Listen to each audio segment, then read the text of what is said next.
শিবরাত্রির দিন সকাল সকাল সমস্ত কাজ সেরে আমি মা আর বোন গঙ্গায় চলে যাচ্ছি স্নানের জন্য। আজ অনেক দিন পর গঙ্গাতে এলাম। এটা হলো আমাদের বাড়ির কাছে গঙ্গার ঘাট।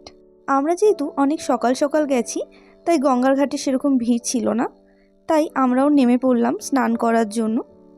মা স্নান করবে না, তাই বোন আর আমি তাড়াতাড়ি স্নান সেরে বাড়িতে এসে ফ্রেশ হয়ে চলে গেলাম আমাদের বাগানে একটু ফুল তোলার জন্য। অনেক দিন পর আজকে এই ফুলগুলো তোলা হচ্ছে ঠাকুরের পুজোর জন্য। আমাদের বাড়ির কাছে যে নার্সারিগুলো আছে সেখান থেকেও প্রচুর ফুল দিয়েছে, তাই বোন আর আমি ভাবলাম ঠাকুরকে একটু মালা গেঁথে দেওয়া যাক। নিজের হাতে মালা গেঁথে ঠাকুরকে পরানোর আনন্দই কিছুটা আলাদা। আমাদের বাড়ির কাছেই শিব মন্দির রয়েছে, তাই বাইরে বেরিয়ে দেখলাম সে মন্দিরের জল ভরতে সবাই বেরিয়ে পড়েছে। বাজনা দিয়ে সবাই নাচতে নাচতে জল ভরতে যায়, খুবই আনন্দ হয়। আমাদের বাড়িতে যেহেতু পুজো হয় তাই আমরা আর যেতে পারি না। এদিকে বোন আর আমি চলে এসেছি সেই সুযোগে একটু মন্দিরে বাবার মাথায় জল ঢালতে।